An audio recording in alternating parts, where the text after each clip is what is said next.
ஆண்டவராகிய இயேசு கிறிஸ்துவின் நாமத்தினாலே அன்பின் வாழ்த்துக்கள். இந்த நாளிலும் ஹெவன்லி கீஸ் என்கிற நிகழ்ச்சிக்கு உங்களை நாங்கள் அன்புடன் வரவேற்கிறோம். இந்த நாளில் வேதத்திலிருந்து எசேக்கியேல் தீர்க்கதரிசன புஸ்தகம் 17ஆம் அதிகாரம் 22 24 வரை உள்ள வசனங்கள் இருக்கிற காரியங்களை நாம் தியானிக்க போகிறோம். அந்த வசனம் இப்படி சொல்லுகிறது. கர்த்தராகிய ஆண்டவர் சொல்லுகிறது என்னவென்றால், நான் கேதுருவின் நுனிக்கிளைகளில் ஒன்றை எடுத்து அதை நான் நடுவேன்.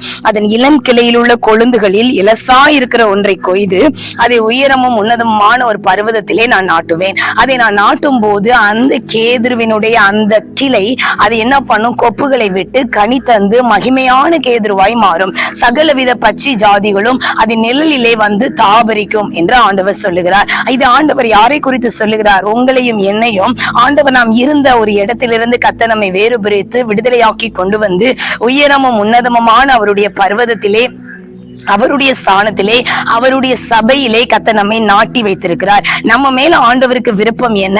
கொப்புகளை விட்டு கனி கொடுத்து ஒரு மகிமையான கேதுருவாய் நாம் மாற வேண்டும் என்று ஆண்டவர் விரும்புகிறார். அநேகருடைய வாழ்க்கை கொப்புகளை விடுவதோடு நின்று விடுகிறது.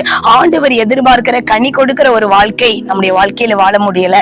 ஆண்டவரை ஏற்றுக்கொண்ட பிறகு நிறைய காரியங்களை நாம் ஆசீர்வதிக்கப்படுகிறோம். நம்முடைய குடும்பத்தில் உள்ள சூழ்நிலைகள் மாறுகிறது. அநேகர் பார்க்கும்படியான ஒரு கொப்புகளை விட்டு, கிளைகளை விட்டு பச்சை பசையில் என்று ஒரு செழிப்பான வாழ்க்கையை ஆண்டவர் ஒவ்வொரு தெய்வ பிள்ளைகளுக்கும் ஆண்டவர் தருகிறார். ஆனால் ஆண்டவர் அதோடு நின்றுவிட அவர் விரும்பல.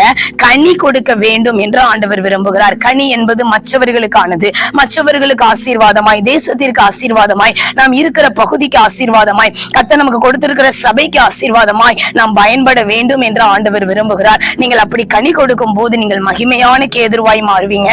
அநேகர் உங்க நிழல்ல வந்து தாகத்தை தீர்த்து கொள்ள, ஆறுதல் அடைய, இளைப்பாறுதலை பெற்றுக்கொள்ள, சமாதானத்தை பெற்றுக்கொள்ள பல இடங்களில் இருந்து, பல பகுதிகளில் இருந்து ஜனங்கள் நம்மை தேடி வருவார்கள். கர்த்தர் அப்படிப்பட்ட ஒரு மகிமையான கேதுருவாய் நாம் வாழ வேண்டும் என்று கர்த்தர் நம்மை அழைத்திருக்கிறார். இதை கேட்கிறவங்களை பார்த்து நான் சொல்லுவேன், எங்கோ இருந்த உங்களை ஆண்டவர் கொய்து எடுத்து ஆண்டவருடைய சபையில உங்களை நாட்டி வைத்திருப்பார் என்றால் நீங்கள் கொப்புகளை விட்டு கனி கொடுத்து மகிமையான கேதுருவாய் மாறணும். அதை பார்க்கும் போது பார்த்தவர்கள் யோசிப்பாங்க, எவ்வளவு தாழ்ந்த நிலைமையில இருந்து இந்த விருட்சம் இன்றைக்கு மகிமையாய் உயர்த்தப்பட்டிருக்கிறதே, பட்டு போக வேண்டிய உங்களுடைய வாழ்க்கைய கர்த்தர் துளிர்க்க பண்ணியிருக்கிறாரே என்று எல்லாரும் சொல்லிக் கொள்ளும்படியான ஒரு காலத்தை கர்த்தர் நமக்கு தருவார். கர்த்தர் சொல்றாரு, நானே இதை சொன்னேன், நானே இதை நிறைவேற்றுவேன். கர்த்தர் இந்த வார்த்தைகளினால் உங்களை ஒரு மகிமையான ஒரு வாழ்க்கைக்கு நேராக கொப்புகளை விட்டு கனி கொடுத்து அநேக பச்சை ஜாதிகள் நிழல்ல வந்து அடையக்கூடிய ஒரு பிரகாசமான வாழ்க்கை, அநேகருக்கு ஆசீர்வாதமான ஒரு வாழ்க்கைக்கு நேராக கர்த்தர் உங்களை நடத்துவாராக. கர்த்தர் உங்களை ஆசீர்வதிப்பாராக. ஆமென்.